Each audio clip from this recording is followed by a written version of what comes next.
Hi everyone, this is Phil from Gaming, and today I'm going to show you my guide to the Shadowmane in ARK Genesis Part 2.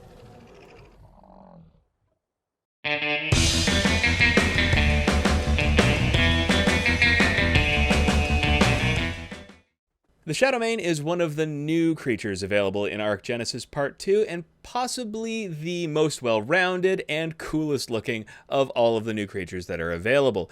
The Shadowmane is fast, it is powerful, and it has some very, very interesting tricks up its sleeve. It is also quite possibly the largest pain in the butt to tame of any of the new creatures. In order to tame a Shadowmane, first you need to know where to find them. I find most of them in the southwest of the map, though they are located in the southeast as well.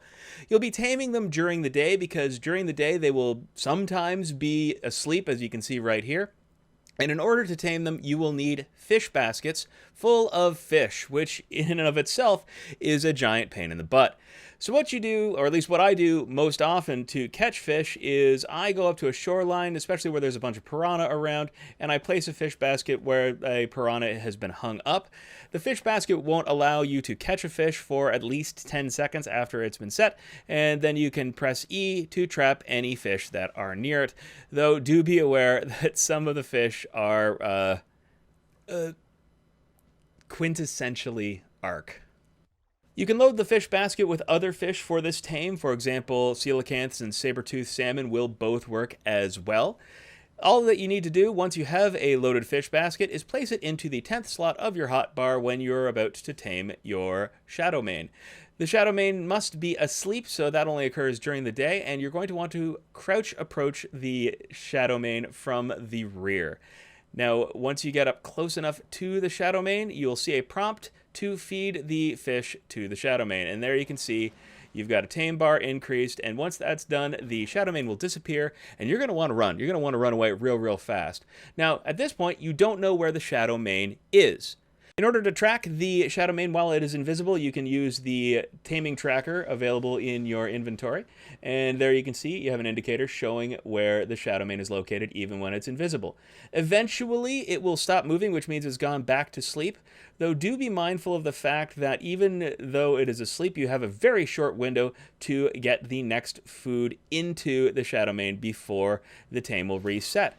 Now, as you can see here, I get attacked by a bunch of insects, which definitely slowed me down. And by the time I was finished with all of the insects, the Shadowmane woke up and it reset the tame. So this is why you'll see a lot of people using ghillie suits when they're trying to do a Shadowmane tame. It's so that the insects that are very common around Shadowmane do not attack you while you're trying to get this done. It's also important to note that trilobites won't work for this, even though they can go into fish baskets. It must be fish, and also the fish must be large, as I said. So if you have a smaller fish and you tried to use it, it will tell you that it needs to hit a certain size requirement in order to tame a Shadowmane. So finally, eventually, if you have enough fish and enough patience, or at least, maybe just try to tame a low-level one, you can have a Shadowmane to call your own.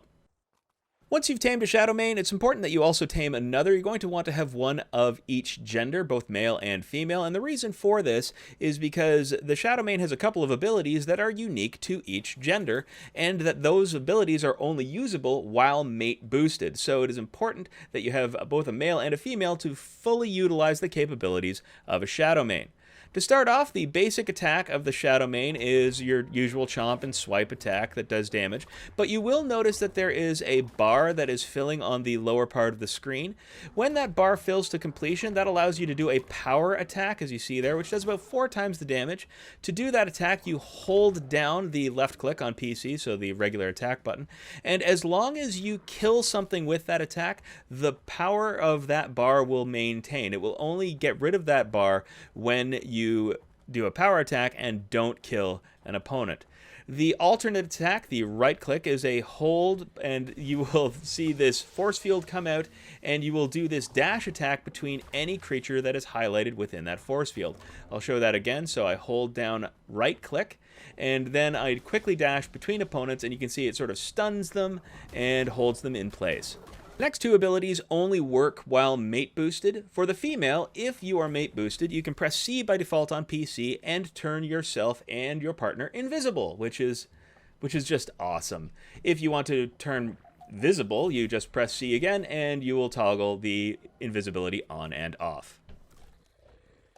If you're on a male Shadowmane and you use that C attack while mate boosted, you will do a roar ability, which will boost both you and the mate, which will give improved stamina, increased speed, and a decrease in torpidity. So as long as you've got a pair of Shadowmane, you've got a pretty solid wrecking crew. It's also important to note that the Shadowmane does not require a saddle, and Shadowmanes each individually have unique armor stats, so it is actually important to keep track of which Shadowmane you manage to tame, because they will have unique armor, and some will be more resilient than others. Shadowmane also gets the targeted jump similar to a Carcanos or other creatures that have targeted jumps. So if you hold down spacebar, you will get a little reticle that you can target to where you want to jump, and you will jump quite a distance. So that's really cool. And finally, if that wasn't enough, the Shadowmane is also one of the fastest swimmers in the game. And even though it's a terrestrial creature by and large, it's gilly enough so that it apparently doesn't require oxygen. So it is an absolute mad lad of an aquatic creature as well. Do you have any more tips about the Shadowmane? Tell us what they are in the comments below. If you found this video useful, please feel free to leave a like, comment, or subscribe to the channel. And as always, have fun there!